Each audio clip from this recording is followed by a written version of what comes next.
Mialayon ang Misamis Occidental Provincial Health Office sa kasaulugan sa World Malaria Day niadtong Abril 25. Subay sa maong kasaulugan gipanayag sa Provincial Health Office nga padayon sila sa ilang advokasya sa malaria prevention and control o sa pagpahigayon og education campaign ngadto sa katawhan. Nasayran ngang sakit nga malaria mapasa pinaagi sa pinaakan sa lamok. Hinungdan nga gipahimangnuan ang tanan nga manglimpyo sa sulod ug gawas sa panimalay ug sundon ang mga pamaagi sa paglikay sa paak sa lamok sama sa paggamit sa moskitero, pagsuot og pajama o jacket, paggamit sa mosquito repellent ug uban pa.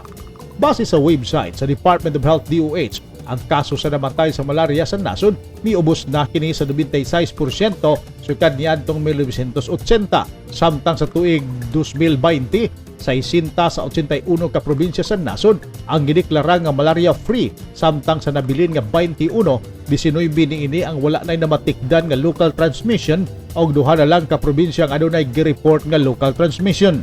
Apan bisan pa man nga nakontrola na ang malaria sa nasod, posible gihapon nga mobalik kini kung dili magmatngon o musunod sa advokasya sa DOH. Neptali Batulinio, Newsline Philippines, Province of Misamis Occidental. Stay safe.